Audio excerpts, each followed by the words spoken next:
যারা আমাদেরকে গণতন্ত্রের বুলি আওড়ায় যে তোমরা জপো জিকির করো, যে গণতন্ত্র গণতন্ত্র এটা জিকির করো, এর বাইরে যাওয়ার সুযোগ নাই। যারা আমাদেরকে মানবতাবাদের দার্স দেয়, আমাদেরকে পড়ায় যে আমাদের কাছ থেকে তোমাদের মানবতা শিখতে হবে, আমাদের কাছ থেকে তোমাদের ন্যায় নীতি শিখতে হবে, আমাদের কাছ থেকে তোমাদের নারীর অধিকার শিখতে হবে, আমাদের কাছ থেকে তোমাদের গণতন্ত্র শিখতে হবে, এগুলো আধুনিক বিশ্বের মানদণ্ড। কিন্তু কিছুদিন আগে অন্তত যারা শিক্ষিত সমাজ, যারা ফেসবুক ইউটিউবে অ্যাক্টিভ থাকেন তারা জানেন। আর আপনারা যদি না জেনে থাকেন তাহলে এতটুকু জেনে নেন যে এতদিন আমরা বক্তব্যে যা বলতাম, আলেম ওলামা মসজিদ মাদ্রাসা, আমরা বক্তব্যে এতদিন যা বলতাম, এটার পক্ষে আল্লাহ প্রমাণ তৈরি করে দিয়েছে তাদের মধ্যে থেকেই যাদের বিষয়ে আমরা বলতাম। প্রমাণ ছিল না, আমরা দাবি করতাম, মানুষ বলতো যে হুজুরেরা জানে না, সেকেলে, এরা অজ্ঞ, এরা মূর্খ, মৌলবাদী, জঙ্গি, এদের কথা বিশ্বাস করা যাবে না, এরা সবসময় ষড়যন্ত্র তত্ত্বে বিশ্বাস করে, এই বলে কত রকমের কথা, তার হিসাব নাই। কিন্তু বিশাল সাম্রাজ্যকেও আল্লাহ পতন করান ছোট বিষয় দিয়ে, ছোট্ট, অতি ছোট্ট একটা নগণ্য বিষয় দিয়ে পতন হয়। তো অ্যাপস্টেইন যে ফাইল উন্মোচন হয়েছে আমেরিকার, আমি মনে করি যে বিশ্বব্যাপী গণতন্ত্রের যে সাম্রাজ্যবাদ প্রতিষ্ঠিত আছে, এটার পতনের কেবল শুরু, এটার পতনের কেবল শুরু, এটার পতন ঘটবেই। কিভাবে ঘটাবে এটা আল্লাহ সুবহানাহু ওয়া তাআলা জানে। কিন্তু এর কোনো যোগ্যতা নাই পৃথিবী শাসন করার, এটা আমরা দাবি করতাম, এর পক্ষে যুক্তি প্রমাণ ছিল না। এখন দেখা যাচ্ছে যে এই বিশ্বকে যারা মানবতাবাদের দার্স দিত, এই বিশ্বে যারা গণতন্ত্রের সবচেয়ে বড় প্রচারক, এই বিশ্বে যার রাতের ঘুম হারাম হয় আমাকে টিকা দেওয়ার জন্য, বলে আমাকে টিকা না লাগালে নাকি আমি মারা যাব, এই নিয়ে ঘুম হারাম বিল গেটসের।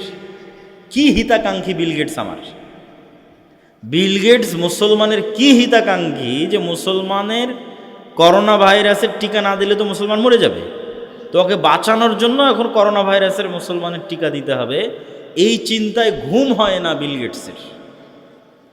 সেই বিল গেটস কি করত?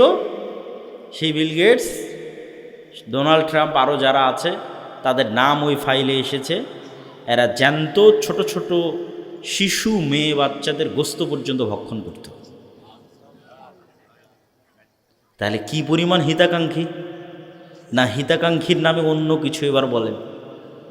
এবার বুঝেন যে আমাদের ছোট ছোট 9, 10, 11, 12 বছরের ছোট মেয়ে যারা এই বিশ্বের শাসন করছে এখন, তাদের কাছে নিরাপদ নয়।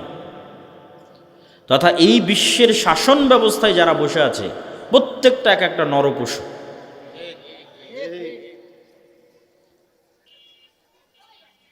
যারা মুসলমানদেরকে মানবতাবাদের দার্স দেয়, গণতন্ত্রের ধ্বজাধরি, যে গণতন্ত্র প্রতিষ্ঠা করলে তোমরা নিরাপদে থাকবা, ন্যায় শাসন প্রতিষ্ঠা হবে, এই গণতন্ত্রের যারা দার্স দেয়, বুলিয়া ওড়ায়, এরা প্রত্যেকটা এক একটা আস্ত নরপিশাচ।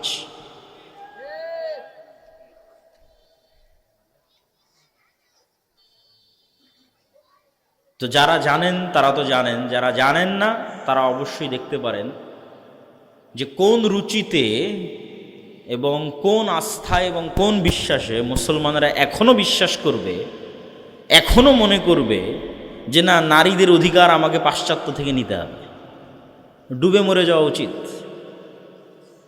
কোন বিশ্বাসে, কোন আস্থায় এখনো পৃথিবীর মানুষ মনে করবে যে না, আমাকে ন্যায় ইনসাফ প্রতিষ্ঠা করতে গণতন্ত্রের কাছে যেতে হবে। আমি আজকেও বলেছি, আগেও বলেছি, আবারও বলছি যে গণতন্ত্র কেন্দ্রিক এবং আধুনিক যে বিশ্ব শাসন ব্যবস্থা আছে, পুঁজিবাদী ব্যবস্থা, এটার পতনের শুরু। যারা এই পর্যায়ে চলে গেছে, এরকম হায়েনা হয়ে গেছে যে 9, 10, 11 বছরের মেয়ে শিশুকে সারা পৃথিবী থেকে ক্রয় করে নিয়ে গিয়ে একটা দ্বীপে নিয়ে গিয়ে একত্রিত হয়ে এই সমস্ত বিশ্বের শাসকেরা, অর্থনীতিবিদেরা তাদেরকে ভক্ষণ করবে, তাদের উপর জুলুম চালাবে, তাদের রান্না করা গোস্ত খাবে এবং সরাসরি শয়তানের আস্ত পূজা, যেই শয়তানের নাম আল্লাহ সুবহানাহু ওয়া তাআলা পবিত্র কোরআন মাজিদে বলেছেন বাআলাবাক, বাল নামক মূর্তির পূজা। তো এই সমস্ত কাজ কিন্তু শয়তান চায়, এগুলো কাজ শয়তান পছন্দ করে। যারা শয়তানের দোসর, যারা সত্যিকার অর্থে শয়তানের অনুসারী, তাদেরকে দিয়ে শয়তান এই কাজগুলো করায়। যে যত নিকৃষ্ট থেকে নিকৃষ্ট নিচে নামানো যায় মানুষকে, এটা শয়তানের একটা প্রজেক্ট, যে মানুষকে মানুষের জায়গা থেকে নিচে নামাতে হবে। মানুষকে আল্লাহ ফিতরাতের উপর সৃষ্টি করেছে, ফিতরাতুল, যেই ফিতরাত বাস্তব স্বভাবজাত বৈশিষ্ট্য, এটার উপর আল্লাহ মানুষকে সৃষ্টি করেছে। এবং আল্লাহ বলছে ইসলাম হচ্ছে ফিতরাত, মানে ইসলামে আমি যে বিধিবিধান দিয়েছি এটাই মানুষের বাস্তব অবস্থা। মানুষকে যেইভাবে আমি তৈরি করেছি এটার সাথে শতভাগ খাপ খায়, শতভাগ মিলে, মানুষের সাইকোলজির সাথে, মানুষের চিন্তা চেতনার সাথে, মানুষের শরীরের সাথে একমাত্র মিলবে, সেটার নাম ইসলাম। ইসলাম হচ্ছে ফিতরাত, মানুষের স্বভাবজাত বৈশিষ্ট্য। আর শয়তান কি চায়? মানুষকে স্বভাবজাত বৈশিষ্ট্য থেকে বের করে নিয়ে যেতে চায়। তো যখনই আপনি এই স্বভাবজাত বৈশিষ্ট্যের মধ্যে থাকবেন না, তখনই আপনাকে আনন্দের জন্য আরও বিকৃত, আরও বিকৃত, আরও বিকৃত, আরও নিকৃষ্ট, আরও নিকৃষ্ট, আরও নিকৃষ্ট রাস্তা অবলম্বন করতে হবে, কারণ আপনি স্বভাবজাত স্বভাবের উপর নাই। মানে ইসলামের স্বভাবজাত স্বভাব হচ্ছে আপনি আনন্দ গ্রহণ করবেন আপনার স্ত্রীর কাছে থেকে। আপনার স্ত্রী হচ্ছে লিতাসকুনু ইলাইহা, আপনার প্রশান্তির জায়গা। তাহলে বৈশিষ্ট্যের উপর যদি কোনো মেয়ে টিকে থাকে, মেয়েদের যেই নম্রতা, মেয়েদের যেই কোমলতা, মেয়েদের যেই নমনীয়তা, এটার উপর যদি কোনো মেয়ে টিকে থাকে, স্বভাবজাত যে স্বভাবের উপর আল্লাহ সৃষ্টি করেছে, পুরুষের যেই পৌরুষত্ব, পুরুষের যে আত্মমর্যাদা, আত্মসম্মান, দায়িত্বশীলতা, দায়িত্ববান হওয়া, এটার উপর যদি কোনো পুরুষ অটল থাকে, যেটার উপর আল্লাহ তাকে সৃষ্টি করেছে, তাহলে এই নারী আর এই পুরুষ যখন একত্রিত হবে তখন এরা দুনিয়াতেই জান্নাত পেয়ে গেছে। কিন্তু এই স্বভাবজাত বৈশিষ্ট্যের ওপর থেকে তাকে বিকৃত করে দূরে সরানো, এটা শয়তানের প্রজেক্ট। তাহলে কোনো একটা নারী তার কোমলতার ওপর থাকতে পারছে না, তার নমনীয়তার ওপর থাকতে পারছে না বিভিন্ন কারণে। গার্মেন্টসে, স্কুল, কলেজ, চাকরি ক্ষেত্রে প্রতিনিয়ত পুরুষের সাথে উঠা বসা করতে হচ্ছে, পুরুষের সাথে হাসি মুখে মিশতে হচ্ছে, এর মাধ্যমে তার কোমলতা এবং নমনীয়তায় কমতি তৈরি হচ্ছে। যত বেশি পুরুষের সাথে সে মিশবে এবং উঠা বসা করবে, তত তার মধ্যে পুরুষালী স্বভাব, আধিপত্য বিস্তার করা, অর্থনৈতিক ক্ষমতা, পদের ক্ষমতা, আধিপত্য বিস্তারের মানসিকতা আসবে। এবার পুরুষ যখন গায়রাতবিহীন হয়ে যাবে, দায়ুস, আত্মমর্যাদাহীন, পৌরুষত্ব নাই, না অর্থনৈতিক সক্ষমতা আছে, না শারীরিক সক্ষমতা আছে, না নৈতিক সক্ষমতা আছে, কোনো দিক থেকেই সে তার স্ত্রীর সামনে দাঁড়াতে পারে না, তাহলে তখন তার মধ্যে মেয়েলি স্বভাব বিরাজ করবে। এটা হলো বিকৃতির শুরু। যেই স্বভাবজাত বৈশিষ্ট্যের উপর আল্লাহ মানুষকে সৃষ্টি করেছিলেন, বিকৃতির শুরু, এটা শয়তান চায়। এই বিকৃতিটা যখন সংঘটিত হয়ে যাবে, তখন এই সমাজ, এই নারী, এই পুরুষ পৃথিবীতে স্বাভাবিক আর আনন্দ পাবে না। একে তখন আনন্দ খুঁজতে হবে অস্বাভাবিক রাস্তায়। সে অস্বাভাবিক রাস্তা হতে পারে সমকামিতা, সে অস্বাভাবিক রাস্তা হতে পারে এই রকম যে নিকৃষ্ট কার্যকলাপ শয়তান এই সমস্ত গণতন্ত্রের ধ্বজাধারী নরপিশাচ, নরপশু যারা পৃথিবীকে শাসন করতেছে, ভিতর থেকে খোখলা, পৃথিবী শাসন করার যাদের কোনো নৈতিক অধিকার নাই, হারিয়ে ফেলেছে, তাদের মধ্যে এই স্বভাবগুলো শয়তান কিভাবে প্রবেশ করিয়েছে? কেননা তারা স্বভাবজাত বৈশিষ্ট্যের উপর বাকি নাই। এরা আস্ত শয়তানের পূজারী। ওই পূজারী নয় যে নিজের অজান্তে শয়তানের পূজা করছে, জেনে বুঝে শয়তানেরই পূজা করতেছে, শয়তানকে নিজের ইলাহ মেনে ইবলিস কোনটাতে খুশি হবে সেটা করতেছে।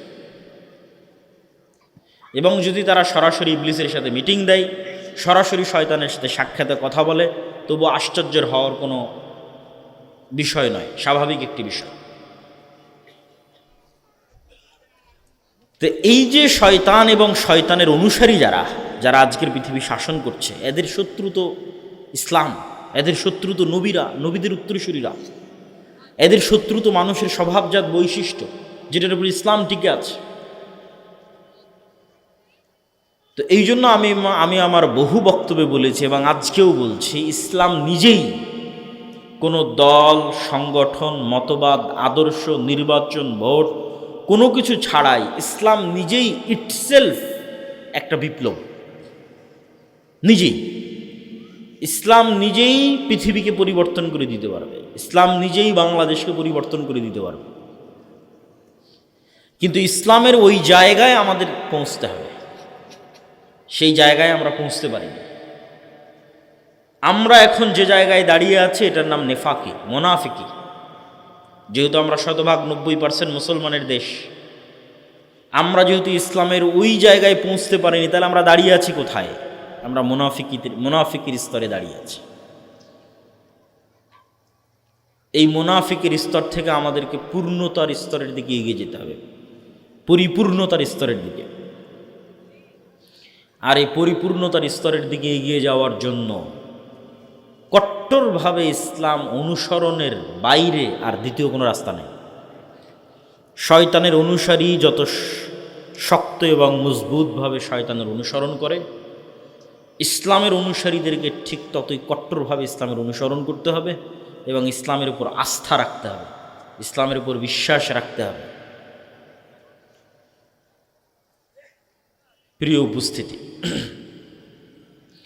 আমরা আলোচনা করছিলাম যে আমাদের যে এই পবিত্র মাস, এই পবিত্র মাস, সামনে যে মাস আসতেছে সেই মাস, এই 2 মাস মিলে আমরা যেই সময়টা পার করতেছি, এই সময়টা আমাদের যেই কাজে লাগানো উচিত সেই কাজে না লাগিয়ে জাহান্নামে নিয়ে যাওয়ার যে সহজ রাস্তা আছে, সেই সহজ রাস্তায় শয়তান আমাদের ব্যস্ত করে রেখেছে। তাহলে কি কাজে লাগানো উচিত? শয়তানের কবল থেকে বাঁচার জন্য, শয়তানের ষড়যন্ত্র থেকে বাঁচার জন্য 2টে ইবাদত খুব গুরুত্বপূর্ণ। একটা ইবাদতের নাম সালাত, আর একটা ইবাদতের নাম সিয়াম। তো সালাত এবং সিয়াম দিয়ে কিভাবে আপনি শয়তানের কবল থেকে বাঁচবেন এটা তো বলবো, একটু বিস্তারিত বলবো। তার আগে শয়তান আপনাকে এই মাসগুলোতে কি কাজে ব্যস্ত রেখেছে সেটা বুঝেন। যে শয়তান আপনাকে দিয়ে জেনা করাতে পারছে না, মানুষকে হত্যা করাতে পারছে না, আর ডট ডট ডট অনেক কাজ করাতে পারছে না। তো শয়তান আপনাকে কোন কাজে ব্যস্ত রাখবে? জিহব্বার গুনাহ। এটা হলো সবচেয়ে সহজে জাহান্নামে নিয়ে যাওয়ার মাধ্যম, সবচেয়ে easy way to go to জাহান্নাম। পৃথিবীর সবচেয়ে সহজ রাস্তা যেটাতে মানুষ জাহান্নামে যায়, এখানে শয়তানের কোনো পরিশ্রম নাই। তো এই সহজ রাস্তায় চলতে মানুষকে সবচেয়ে বেশি উদ্বুদ্ধ করে গণতন্ত্র, নির্বাচন। যে তুমি দ্রুত কেমনে জাহান্নামে যাবা। তো দ্রুত যদি জাহান্নামে যেতে চাও তাহলে তোমার এই জিহ্বা দিয়ে যে যেমন পারো, যার বিরুদ্ধে যেভাবে পারো বলো, গুনাহ কামাও, জাহান্নামে যাও। ইসলামী শাসন ব্যবস্থায় বিভক্তির কোনো সুযোগ নাই। মানে ইসলামের যে রাষ্ট্রীয় থিওরি, রাষ্ট্র প্রতিষ্ঠা হবে, এখানে বিভক্তির কোনো চান্স নাই। দেখেন, আমি আবারও বলছি, ইসলামে পলিটিক্স আছে, কিন্তু গণতন্ত্রের যে ইসলাম, এই ইসলামের যে পলিটিক্স, এটার কিছু ভালো দিকও থাকতে পারে, হতে পারে, আল্লাহ ভালো জানে, কিন্তু কিছু খারাপ দিকও আছে।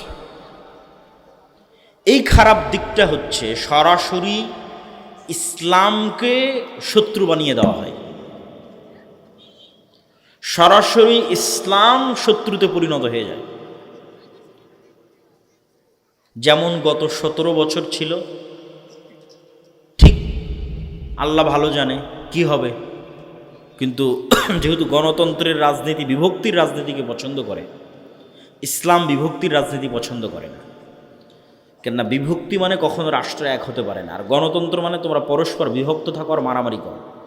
তো এই গণতান্ত্রিক ব্যবস্থার মধ্যে আমি ইসলামের পলিটিক্স করছি, তখন এর বিপরীত পক্ষ যে আছে এ যদি বিজয় অর্জন করে তাহলে ও পুরো ইসলামকে শত্রু মনে করবে। পুরো ইসলাম, সে এখন যে ইসলামের পক্ষে রাজনীতি করছে, সে যে রাজনীতি করছে না, সে যে মসজিদে আছে, সে যে মাদ্রাসায় আছে, সে যে বক্তব্য দিচ্ছে, সে যে বই লিখছে, সে সব শত্রু, পুরো ইসলাম শত্রু। কে এখন পুরো ইসলামকে শত্রু মনে করছে? আর এক মুসলমানই পুরো ইসলামকে শত্রু মনে করতেছে, আর একটা মুসলমানের সন্তান। এটা তাহলে বানালোকে, আমি ব্যক্তির কোনো দোষ দিচ্ছি না, দলের না, এটাই থিওরি, গণতন্ত্রের যে থিওরি এটা এইভাবেই ডিজাইন করা।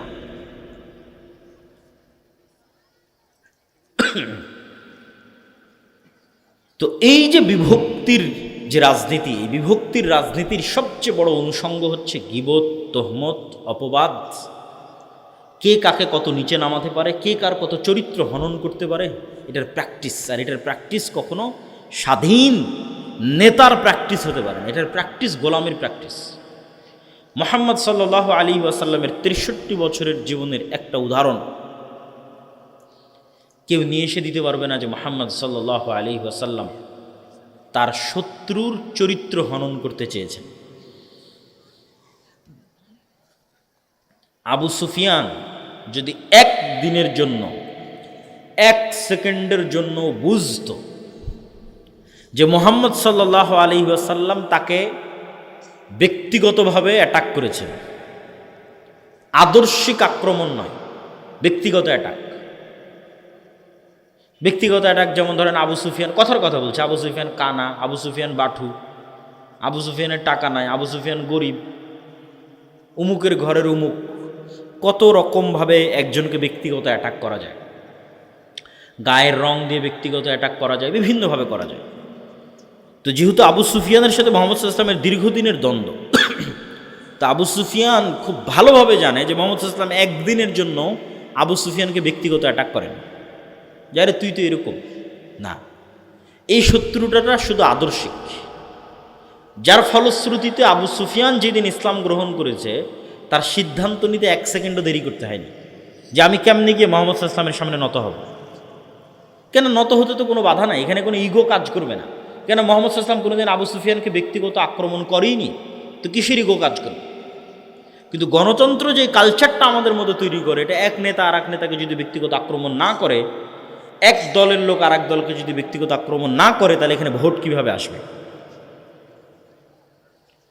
তাহলে এই কালচারটা একদিকে যেমন আমার ইসলামের দৃষ্টিতে নেতৃত্বের যে গুণ আছে এটাকে ধ্বংস করে দিচ্ছে, ইসলামের দৃষ্টিতে নেতা হওয়ার যে গুণ এটাকে ধ্বংস করে দিচ্ছে, আমাকে গোলাম বানিয়ে ফেলতেছে। পাশাপাশি জাহান্নামে যাওয়ার সবচেয়ে যে সহজ রাস্তা, এই সহজ রাস্তায় শয়তান আমাদের অভ্যস্ত করে ফেলতেছে জাহান্নামে নিয়ে যাওয়ার। এবার আমরা বলতে চাচ্ছি যে শয়তান যে আমাদের জাহান্নামে নিয়ে যেতে চায়, সেটি থেকে বাঁচতে সালাত এবং সিয়াম এই দুইটা আমাদের কি উপকার দিতে পারে। সিয়াম মানে কি? মারিয়াম আলাইহিস সালাতু ওয়াস সালাম যেই দিন নির্জন এলাকা থেকে লোকালয়ে ফিরে আসতেছেন ঈসা আলাইহিস সালামকে কোলে করে, সেদিন মানুষ তাকে জিজ্ঞেস করতেছে এই ছেলে কোথায় থেকে আসলো, কিভাবে আসলো? তো তিনি উত্তরে বলছেন, ইন্নী নাযারতু লির রহমানি সাওমা ফালান উকাল্লিমাল ইয়াওমা ইনসিয়া। আমি আজকে রহমানের জন্য সিয়াম আছি, এই জন্য আজকে কোনো মানুষের সাথে কথা বলবো না। তাহলে মারিয়াম আলাইহিস সালাতু ওয়াস সালাম সিয়াম আছেন, এই জন্য কথা বলবেন না। আমরা কিন্তু জীবনে কোনোদিন শুনিনি যে সিয়াম সামগ্রিক বিরত থাকার একটা ইবাদতের নাম সিয়াম। সামগ্রিক সিয়ামের সর্বনিম্ন স্তর হচ্ছে আপনার পেট বিরত থাকবে, লজ্জাস্থান বিরত, সর্বনিম্ন, যেটা ক্রস করলে সিয়াম ভেঙে যায়। কিন্তু সিয়ামের যেই স্তরে গেলে আপনি ফজিলত পাবেন, যেই স্তরে না গেলে আপনি ফজিলত পাবেন না। যেই স্তরে গেলে সিয়ামের ফরজ আদায় হওয়ার পাশাপাশি ফজিলতও পাওয়া যাবে, সেটা হচ্ছে বাস্তব, প্রকৃত, রিয়াল সিয়াম। সেটাতে জিহব্বাও সিয়াম আছে, চোখও সিয়াম আছে, কানও সিয়াম আছে, পেটও সিয়াম আছে, লজ্জাস্থানও সিয়াম আছে, হাত পাও সিয়াম আছে। এই সিয়ামে আমরা ফজিলত পাবো, নেকি পাবো। এই সিয়াম আমাদেরকে শয়তানের বিরুদ্ধে যুদ্ধ করার প্রশিক্ষণ দিচ্ছে। এটা শয়তানের বিরুদ্ধে প্রশিক্ষণের একটা কোর্স, 30 দিন একটানা। শুধু না খেয়ে থাকলাম, তারপরে সব অন্যায় ব্যস্ত থাকলাম, সালাতের ধার ধারলাম না, জিহুব্বাকে মানুষের নিন্দা গীবতে ব্যস্ত রাখলাম, কানকে গান শ্রবণে ব্যস্ত রাখলাম, চোখকে অশ্লীল দৃশ্য দেখায় ব্যস্ত রাখলাম। এই সিয়ামের কোনো দাম নাই। এই সিয়াম তো শয়তানের বিরুদ্ধে যুদ্ধ হলো না। এই সিয়াম তো আমাকে লাআল্লাকুম তাত্তাকুন, বেঁচে থাকার, বিরত থাকার প্র্যাকটিস দিতে পারলো না। তাত্তাকুনের শাব্দিক অর্থ কি? বেঁচে বেঁচে চলা, পরহেজগার না উর্দুতে বলে, সেখান থেকে এসেছে পরহেজগার। উর্দুতে যখন কোনো মানুষ অসুস্থ হয় তখন ডাক্তার বলে খানে মে থোড়া পরহেজ করকে চলনা, মানে খাবারে একটু বেছে বেছে চলিও, পরহেজ করকে চলনা, বেছে বেছে চলিও। ওইটাকে মোত্তাকিকে তখন উর্দুতে বলেছে পরহেজগার, আমরা বলেছি পরহেজগার। তার মানে যে বেছে বেছে চলে। তাহলে বেছে বেছে চলার প্র্যাকটিসটা কোথায় হচ্ছে? লাআল্লাকুম তাত্তাকুন, ইয়া আইয়ুহাল্লাযীনা আমানু কুতিবা আলাইকুমুস সিয়াম, তোমাদের উপর সিয়াম ফরজ করা হয়েছে। কামা কুতিবা আলাল্লাযীনা মিন ক্বাবলিকুম, যেমন তোমাদের পূর্ববর্তীদের উপর ফরজ করা হয়েছে। লাআল্লাকুম তাত্তাকুন, যেন তোমরা বেছে বেছে চলার প্রশিক্ষণ নিতে পারো, বিরত থাকার প্র্যাকটিস করতে পারো শয়তানের বিরুদ্ধে। তাহলে এই বিরত থাকাটা তখনই পূর্ণাঙ্গতা পাবে যখন আপনার জিহুব্বা বিরত আছে, চোখ বিরত আছে, কান বিরত আছে, পেট বিরত আছে, লজ্জাস্থান বিরত আছে, হাত এবং পা বিরত আছে। এবার আপনি পুরো 1 মাস শয়তানের বিরুদ্ধে যুদ্ধ করার প্রশিক্ষণ নিলেন, বিরত থাকার প্রশিক্ষণ নিলেন। প্রিয় উপস্থিতি, যেই সমস্ত বিষয়ের মাধ্যমে শয়তান মানুষকে ঘায়েল করতে চায় তার অন্যতম 3টি বিষয় হচ্ছে অত্যাধিক খাওয়া, অত্যাধিক ঘুমানো, অত্যাধিক কথা বলা। এই 3টা শয়তান আমাদের উপর চাপিয়ে দিতে চায় যে সারাদিন এর ওর নামে যা ইচ্ছা তাই বলো, সারাদিন যা ভালো লাগে সব খাও, বিড়ি, সিগারেট, মদ, জুয়া, জর্দা, গুল, তামাক সব, আর যত বেশি পরিমাণ পারো একদম রাত থেকে শুরু করে, ফজর থেকে শুরু করে 10টা, 11টা, 12টা পর্যন্ত ঘুমাও। এই 3টা শয়তানি স্বভাব। তাহলে পেট পূর্ণ করে যখন মানুষ খায় তখন ইবনুল কাইয়িম রাহিমাহুল্লাহ বলছেন যে মানুষের রক্ত সঞ্চালনের এই রাস্তা প্রশস্ত হয়, এবং প্রশস্ত হওয়ার কারণে ওর মধ্যে দিয়ে শয়তান আরও বেশি ঢুকতে পারে। শয়তান কিন্তু আমাদের শরীরে ঢোকে, ইয়াজরি মাজরাদ দাম, রক্ত সঞ্চালনের রাস্তাগুলোর মধ্যে দিয়ে শয়তান প্রবেশ করে। তাহলে যখন পেট পূর্ণ করে খাবে, প্রচুর পরিমাণে ঘুমাবে, তখন এগুলোতে শয়তানের প্রবেশাধিকার বাড়ে। তাহলে এই জন্য শয়তানের ঢোকা কমিয়ে আনার জন্য মানুষের জন্মগত স্বভাব, নাফসানি চাহিদা, পৃথিবীতে যদি শয়তান নাই, আজকে কল্পনা করেন ইবলিস এবং ইবলিসের বাহিনী নাই, তারপরেও মানুষের সবচেয়ে বড় শত্রু তার নিজের নাফস। কেন? এই নাফস এই পৃথিবীতে তৈরি হয়েছে, এই পৃথিবীর আলো, বাতাস, মাটি, পানি দিয়ে তৈরি হয়েছে। রূহ এসেছে আসমান থেকে, ওর সাথে দুনিয়ার সম্পর্ক নাই। কিন্তু যেই নাফস দুনিয়াতে তৈরি হয়েছে, ও তো দুনিয়ার খাওয়া, দুনিয়ার বিনোদন ভালোবাসবেই। এইটা নাফসের জন্মগত চাওয়া যে সে খাওয়াকে ভালোবাসবে, এটা নাফসের জন্মগত চাওয়া যে সে নারীকে ভালোবাসবে, এটা নাফসের জন্মগত চাওয়া যে সে টাকাকে ভালোবাসবে। নাই পৃথিবীতে শয়তান, তখন এই নাফস নিজেই আপনাকে পথভ্রষ্ট করার জন্য যথেষ্ট। এই জন্য কিছু কিছু দোয়ায় রাসূলুল্লাহ সাল্লাল্লাহু আলাইহি ওয়াসাল্লাম একসাথে নাফস থেকেও পরিত্রাণ চেয়েছেন, শয়তান থেকেও পরিত্রাণ চেয়েছেন। প্রত্যেক বক্তা যখন বক্তব্য শুরু করে তখন দেখবেন, আজকের বক্তব্য আমি শুরুতে বলেছি, নাহমাদুহু ওয়া নাস্তাঈনু ওয়া নাস্তাগফিরু ওয়া নাউযু বিল্লাহি মিন শুরুরি আনফুসিনা, আল্লাহর কাছে পরিত্রাণ চাচ্ছি আমার নাফসের অকল্যাণ থেকে। তো নাফস যদি ভয়ঙ্করই না হবে তো নাফসের অকল্যাণ থেকে কেমনে পরিত্রাণ চাই? শয়তান ছাড়া নাফস ইটসেলফ ভয়ঙ্কর, শয়তান ছাড়াই। এবার নাফসের নিজের নাফসানি চাওয়া, তার সাথে শয়তান যুক্ত হয়েছে, শয়তানের ওয়াসওয়াসা, এই দুটো যখন যুক্ত হয় তখন এটা আরও ভয়ঙ্কর। তাহলে এই দুটোকে লাগাম দেওয়ার জন্য একটা বড় মাধ্যম হচ্ছে সিয়াম। নাফস নিজে চায় খেতে, খাওয়া ভালোবাসে, সেখানে আমি খাওয়া বন্ধ করে দিয়েছি। নাফস নিজে চায় যে সে ঘুমাবে, সেখানে আমি রাত জাগতেছি। নাফস চায় যে সে মানুষের বিরুদ্ধে গীবত, তহমত, অপবাদ, যত মানুষকে ছোট করতে পারে তত মজা পায়, সেখানে আমি জিহ্বার সিয়াম পালন করা শুরু করেছি। তাহলে চোখের সিয়াম, কানের সিয়াম, জিহ্বার সিয়াম, পেটের সিয়াম, লজ্জাস্থানের সিয়াম, এগুলো একসাথে শয়তান এবং আমার নাফস, এই দুটোর বিরুদ্ধেই যুদ্ধ। এই জন্য মানুষকে ভালো করতে, পরহেজগার করতে, মুত্তাকি করতে সিয়ামের কোনো বিকল্প নাই। শাবান মাসে সিয়াম পালন, রমাজানে সিয়াম পালন, বৃহস্পতিবার সোমবারে সিয়াম পালন, মাসের 3 দিন সিয়াম পালন অব্যাহত রাখতেই হবে। পারলে দাউদ আলাইহিস সালাতু ওয়াস সালামের মতো একদিন পর একদিন। আমরা সেভাবে পারি না, তবে ওস্তাদ শায়েখ আব্দুর রাজ্জাক বিন ইউসুফ এবং আমার মা ধারাবাহিক অব্যাহত সবসময় নফল সিয়াম পালন করে। বৃহস্পতিবার সোমবার, মাসের 3 দিন, শাবান মাসের শুরু থেকে সবসময়। এটা কখনো বৃহস্পতিবার সোমবারের সিয়ামও কখনো মিস দেন না, মাসের 3 দিনের সিয়ামও কখনো মিস দেন না, শাবান মাসের শুরু থেকে তো দেনই না। তো আমরা ওইভাবে পারি না, কিন্তু দেখে অনুপ্রাণিত হই যে না, চেষ্টা করতে হবে, পারতে হবে, করতে হবে। তো আপনাদেরকেও উৎসাহিত করছি যে আপনি যদি শাবান মাসে সিয়াম না রাখেন তাহলে আপনার ব্রেন আনপ্রিপেয়ার্ড অবস্থায় রমজানে ঢুকবে, অপ্রস্তুত অবস্থায় রমজানে ঢুকবে। আর আপনি যদি শাবানে সিয়াম রাখেন তাহলে সাইকোলজিক্যালি, মেন্টালি আপনার ব্রেনকে আপনি আগে থেকে সিগন্যাল দিচ্ছেন, ব্রেনকে সিগন্যাল দিচ্ছেন। দেখেন, ব্রেন একটা ভিন্ন স্বাধীন সত্তা, ওকে আপনি যেভাবে ইউজ করবেন ও সেভাবে অভ্যস্ত হয়ে যাবে। তো ব্রেনকে আপনি আগে থেকে সিগন্যাল দিচ্ছেন যে আমি শাবানে সিয়াম রাখছি কেন, সামনে রমজান আসতেছে। তখন ব্রেন নিজেই প্রস্তুত হবে, মেন্টালি প্রিপেয়ার্ড হবে যে না, রমজানকে মূল্যায়ন করতে হবে, রমজানে ইবাদত করতে হবে, এই মূল্যায়ন, এই প্রস্তুতিটার দরকার আছে।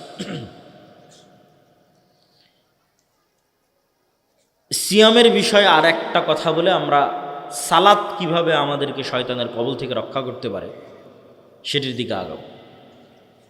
সিয়ামের বিষয়ে আরেকটি কথা, রমাজান এবং শাবান এবং সিয়াম, এগুলো বিষয়ে শেখ আব্দুর রাজ্জাক বিন ইউসুফ আর আলোচনা করবেন। সিয়ামের বিষয়ে একটি কথা, আল্লাহ সুবহানাহু তাআলার কাফফারা সিস্টেম, গুনাহ মাফ হওয়ার যে পদ্ধতি আল্লাহ তৈরি করে রেখেছেন, আল্লাহ সেট আপ করে রেখেছেন যে গুনাহ মাফ হবে।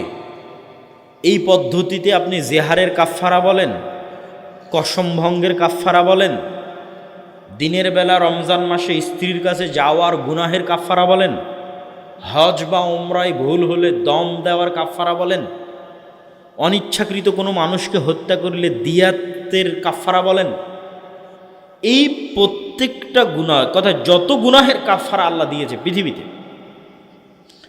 এই প্রত্যেকটা কাফফারা শুরু হয় গোলাম আজাদ করো, না হয় এতজন মিসকিনকে খাওয়াও।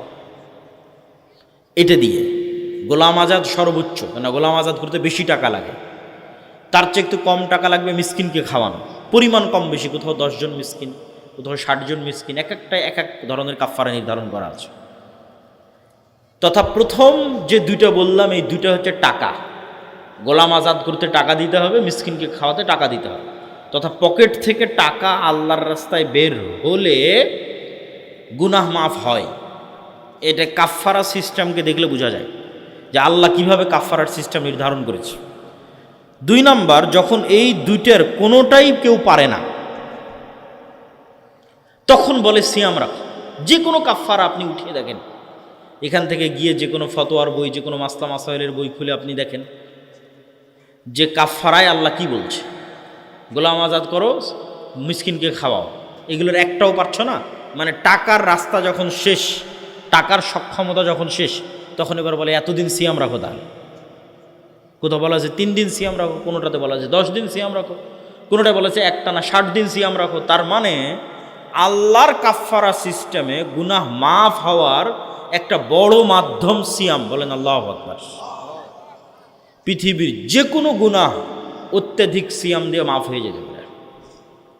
পৃথিবীর যে কোনো গুনাহ অত্যাধিক সিয়াম দিয়ে কাফফারা হিসেবে গণ্য হয়ে যেতে পারে, গুনাহ মিটিয়ে দিতে পারে। প্রিয় উপস্থিতি, সালাত শয়তানের যে আধিপত্য আমাদের নিজের নাফসের উপর, এই আধিপত্য যদি আপনি ভাঙতে চান, ঘরে বসে থেকে ভাঙ্গার কোনো সুযোগ নাই, ঘুমিয়ে শুয়ে বসে ভাঙ্গার কোনো সুযোগ নাই। আমি শয়তানের গোলাম অবস্থায় আছি, কথার কথা। এখন শয়তানের গোলামি থেকে বের হতে চাই, তাহলে বের হব শুয়ে থেকে হবে না, ঘুমিয়ে থেকে হবে না, বসে থেকে হবে না, খেয়ে দেয়ে হবে না। আমি শয়তানের গোলাম অবস্থায় আছি, বের হতে চাই শয়তানের গোলামি থেকে, এর জন্য কাজ করতে হবে। পৃথিবীতে কোনো কিছুই কাজ করা ছাড়া হাসিল হয় না, পরিশ্রম ছাড়া হাসিল হয় না, প্রশিক্ষণ ছাড়া হাসিল হয় না। আপনি আর্মিতে জব করে ঢোকেন, আপনাকে 10 কিলোমিটার দৌড়াবে, দৌড়াও 10 কিলোমিটার একটানা, প্রতিদিন সকালে পিটি করো। কেন? কাজ না করলে তো শরীর ফিট থাকবে না। শরীরকে যে ফিট রাখবে, কি দিয়ে ফিট রাখবে? যদি ব্যায়াম না করে, ফিজিক্যাল এক্সারসাইজ না করে। তো শরীরের সুস্থতা অসুস্থতা যেমন, একদম হুবহু মানুষের নাফসের সুস্থতা অসুস্থতা। এটা আমরা বুঝি না, আমাদের বুঝার বাইরে। যেমন শরীরের সুস্থতা অসুস্থতার, আপনি আজকে এখনই যান যে আপনি অসুস্থ, মেডিকেলে গেলেন, মেডিকেলে গিয়ে চেক আপ করেন, বলবে আপনার এই ভিটামিন শর্ট আছে, ভিটামিন সি নাই। ভিটামিন সি নাই এই জন্য আপনার ঠোঁট ফাটে, ভিটামিন সি নাই এই জন্য মুখে ঘা হয়েছে, ভিটামিন ডি নাই এই জন্য হাঁটুতে ব্যথা। তাহলে কোনো একটার কমতিতে আপনি অসুস্থ হয়ে যাচ্ছেন। আবার কোনো একটার মাত্রাতিরিক্ত বেশি হলে আপনি অসুস্থ। বলে সুগার লেভেল যেমন থাকার কথা তেমন নাই, 5, 6, 7 থাকবে, 13, 14, 15 হয়ে বসে আছে, তাহলে আপনি অসুস্থ। কেন? এখানে বিষ বেশি হয়ে গেছে, বিষ ঢুকে গেছে শরীরের মধ্যে, ভাইরাস ঢুকে গেছে। তাহলে এই যে শরীরের সুস্থতা এবং অসুস্থতা যেমন হুবহু, এইরকমই নাফসের সুস্থতা অসুস্থতা। নাফসের ভিটামিন নাই, নাফস যেখান থেকে ভিটামিন নিবে সে ভিটামিনগুলো নাই। একদিকে তো ভিটামিন নাই, আর একদিকে যে বিষগুলো থাকলে নাফস অসুস্থ হবে, ওই বিষগুলো প্রতিনিয়ত ঢুকতেছে। তাহলে নাফসের ভিটামিনের অভাব, প্রোটিনের অভাব, ক্যালোরির অভাব কি? যত ফরজ ইবাদত আছে সব ফরজ ইবাদত, প্রত্যেকটা ফরজ ইবাদতে চুল পরিমাণ কমতি তৈরি হওয়া মানে নাফস অসুস্থ। ওখানে পূর্ণাঙ্গ ভিটামিন ঢুকতেছে না, প্রোটিন ঢুকতেছে না, ক্যালোরি ঢুকতেছে না, অসুস্থ হয়ে গেছে, মারা যাওয়ার দ্বার প্রান্তে, নূর কমে যাচ্ছে। নাফসের মৃত্যু মানে নূর না থাকা। বলে নাফসের মৃত্যু কি দিয়ে বুঝবে? নাফস এবং রুহের মৃত্যু হচ্ছে নূর না থাকলেই মৃত্যু। তাহলে আমাদের যতজনের নাফস জীবিত আছে না মৃত আছে কি দিয়ে বুঝবেন? হার্টবিট পাম্প করতেছে, রক্ত বের হচ্ছে, তার মানে বেঁচে আছেন? জি না। এই বেঁচে থাকা তো দুনিয়াবি বেঁচে থাকা, রুহানিভাবে আপনি জীবিত কিনা, আপনার রুহ জীবিত কিনা, না আপনি মারা গেছেন। তা আপনার নাফস এবং রুহ এটা মারা গেছে কিনা এটা বুঝবেন কীভাবে? আপনার এর মধ্যে কালবে নূর আছে কিনা। নূর নাই, মৃত, মারা গেছে। তাহলে ওই নূর কি কোথায় থেকে আসবে? আপনি তো নিজেই কমিয়েছেন, সালাতে নাই, সিয়ামে নাই, এগুলো জরুরি যে ভিটামিনগুলো থাকা দরকার সেগুলো নাই, কমে গেছে। তাহলে তো অটোমেটিক নূর মারা যাওয়ার দিকে। এবার যে সমস্ত ভাইরাস ঢুকলে আপনি মারা যাবেন, ওই ভাইরাস প্রতিনিয়ত ঢুকতেছে। কান দিয়ে গান ঢুকতেছে, এটা ভাইরাস ঢোকার রাস্তা। শয়তানের আক্রমণের জানালা কান। চোখ দিয়ে অশ্লীল দৃশ্য ঢুকতেছে, এটা ভাইরাস। এটা ওইভাবেই হৃদয়কে আক্রান্ত করে যেভাবে বাস্তবে আমাদের শরীর আক্রান্ত হয়। এই জিনিসগুলো প্রত্যেকটা যে বিষয়গুলো আমি বলতেছি এটা বাস্তব। এটা মাপার কোনো যন্ত্র পৃথিবীতে নাই। তাই এটা মাপার যদি কোনো যন্ত্র পৃথিবীতে বের করা যেত তাহলে আপনি মেপে দেখতে পেতেন যে হ্যাঁ, আমার কাল্ব, আমার হৃদয় আসলেই নূর নাই, নূর হারিয়ে গেছে, এখানে ভাইরাস ঢুকে এটাকে বিষাক্ত করে ফেলেছে এবং এখান থেকে নূর বিদায় নিয়েছে। ওই রকমই একটা ভাইরাস হচ্ছে এই যে জিহ্বা দিয়ে যে আমরা একে অপরকে গালি দিচ্ছি, মিথ্যা অপবাদ দিচ্ছি, গীবত করছি। দেখেন, মানুষ যখন মিথ্যা বলে তখন তার মুখে দুর্গন্ধ তৈরি হয়, যে দুর্গন্ধে ফেরেশতা পালিয়ে যায়, সহিহ হাদিস। তো আপনি কি মনে করেন যে এই দুর্গন্ধটা বাস্তবে তৈরি হয়েছে না কল্পনায় তৈরি হয়েছে? বাস্তবে তৈরি হয়েছে। আমি যখন মিথ্যা বললাম, আপনি যখন মিথ্যা বললেন, তখন আমার মুখ থেকে বাস্তবেই দুর্গন্ধ বেরিয়েছে। এই দুর্গন্ধটা বাস্তব।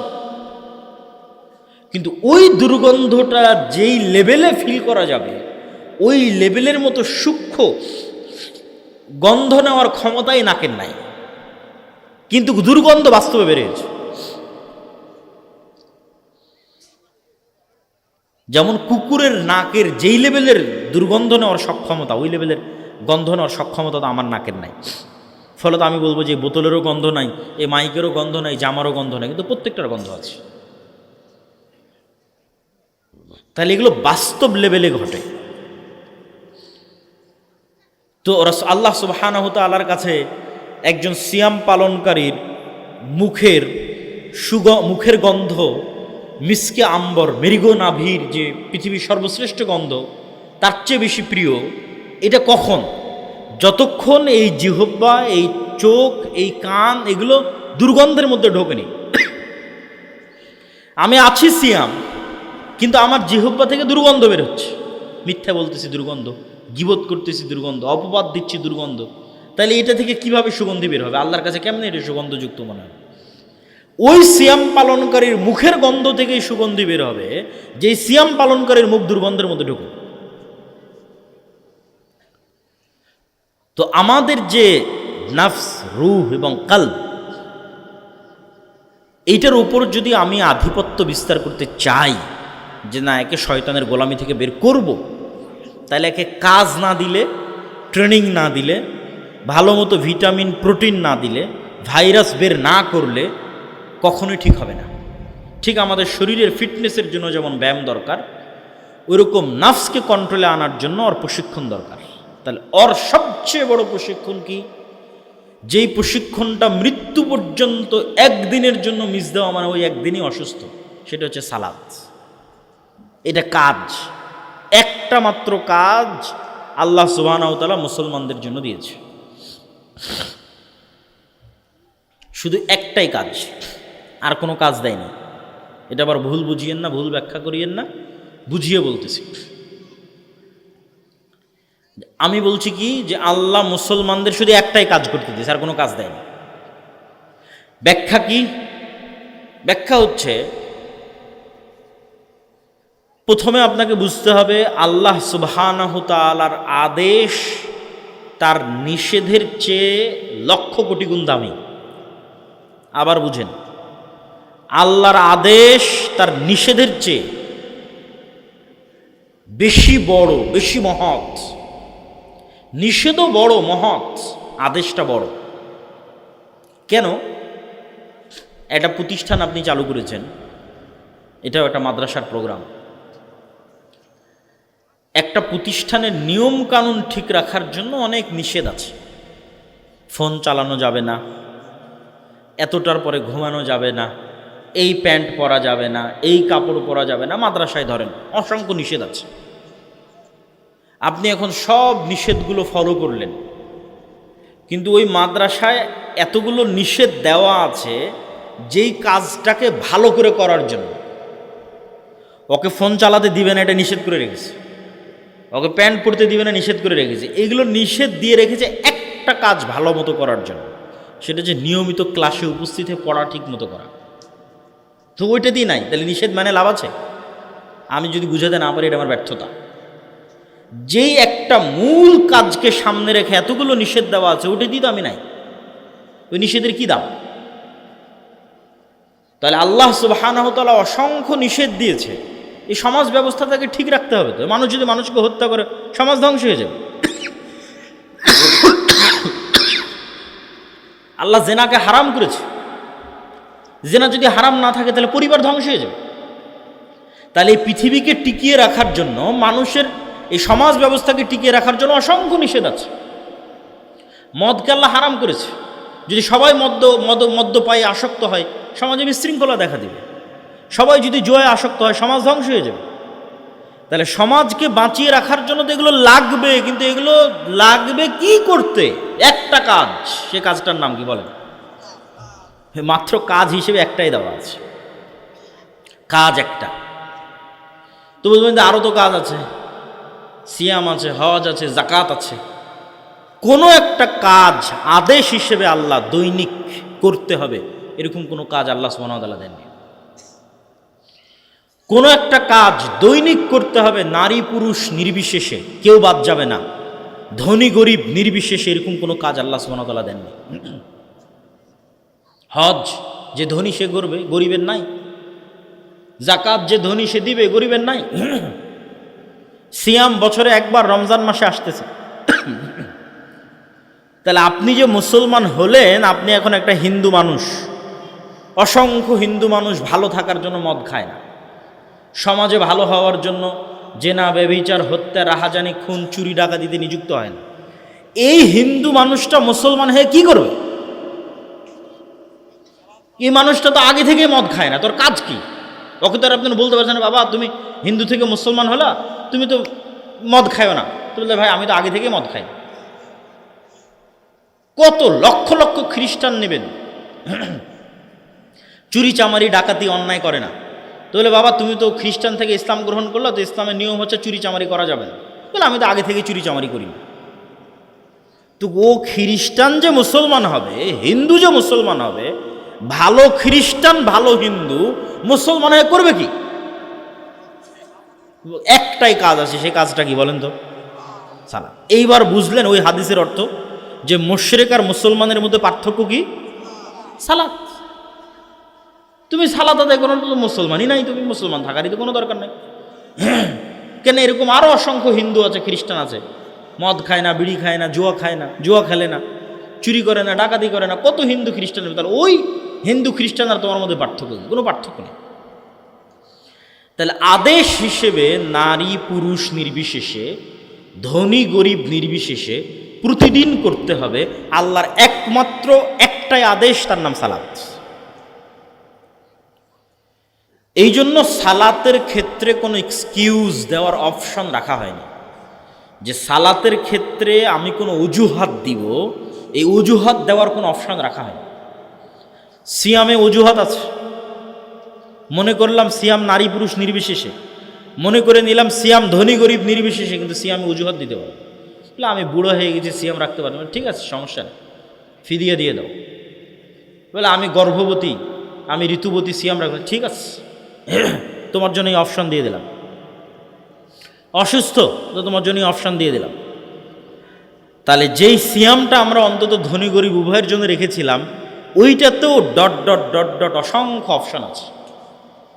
একমাত্র আদেশ আল্লাহর, যে আদেশে কোনো অজুহাত নাই, না নারী না পুরুষ, না শিশু না বৃদ্ধ, বয়স হওয়ার পর, না অসুস্থ, না দাঁড়িয়ে না বসে না শুয়ে, না পানি আছে না পানি নাই, না তায়াম্মুম আছে না তায়াম্মুম নাই, না কেবলা চিনি না কেবলা চিনি না, না কাপড় আছে না কাপড় নাই। কোনো পরিস্থিতিতে, কোনো সিচুয়েশনে, কোনো অজুহাত সালাতের জন্য গ্রহণযোগ্য নয়। কেন? এটা একটা মাত্র আদেশ, এই জন্য এত কড়া আদেশ। তো আপনাকে বেশি দেয়, বাকি সারাদিন তো আপনি নিজের কাজই করছেন। আল্লাহর পক্ষ থেকে আদেশ শুধু একটা, সালাত আদায় করতে হবে। কেন? এই একটা দিয়েই আপনি আপনার নিজের নাফসকে কাজ করাচ্ছেন, ওকে কাজে বাধ্য করছেন। ওই নাফসকে যত আপনি এই কাজে বাধ্য করতে পারবেন যে তোমাকে সালাত আদায় করতে হবে, জামাতে সালাত আদায় করতে হবে, নিশ্চিত থাকেন আর যত গুনাহে আপনি লিপ্ত আছেন। অসংখ্য যুবক আমাদের সাথে সাক্ষাৎ করে, কথা বলে, প্রশ্ন করে যে ভাই আমি এটাতে আসক্ত, বের হতে পারছি না। কেউ ভিডিও গেমে আসক্ত, বের হতে পারে না। কেউ জুয়ায় আসক্ত, বের হতে পারে না। কেউ প্রেমে আসক্ত, বের হতে পারে না। তা আমি সবাইকে একটা কথাই বলি, এবং এটা বাস্তব, যে তুমি ওইটার থেকে বের হওয়ার চিন্তা বাদ দাও। তুমি আগে কনফার্ম করো যে তুমি 5 ওয়াক্ত সালাত অন্তত 40 দিন একটানা জামাতের সাথে মসজিদে তাকবীরে তাহরিমার সাথে পড়তে পারছো কিনা। কেননা তুমি প্রেমে আসক্ত কেন? তোমার নিজের নাফসের উপর তোমার কন্ট্রোল নাই। তুমি জুয়ায় আসক্ত কেন? তোমার নাফসের উপর তোমার কন্ট্রোল নাই। তুমি নেশায় আসক্ত কেন? তোমার নাফসের উপর তোমার কন্ট্রোল নাই। তাহলে আগে তো তোমার নাফসের উপর কন্ট্রোল প্রতিষ্ঠা করতে হবে, তারপরে না তুমি এগুলো থেকে বের হবা। তো প্রতিষ্ঠা তো আর তুমি শুয়ে বসে ঘুমিয়ে করতে পারবে না, কাজ করতে হবে। সেই কাজটা কি? সেটা সালাত। এই একটা কাজ দিয়ে তুমি তোমার নিজের নাফসের উপর তোমার কন্ট্রোল প্রতিষ্ঠা করবা শয়তানের কন্ট্রোল থেকে।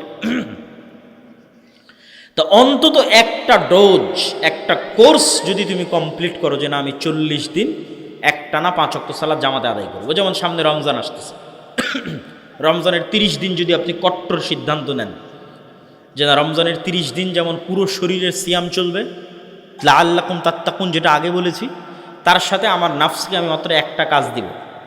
বেশি কাজ দিয়ে লাভ নাই, যদি না পারেন একটা কাজ দিব, সেটা যে 5 ওয়াক্ত সালাত জামাতে আদায় করব। বলেন ইনশাআল্লাহ।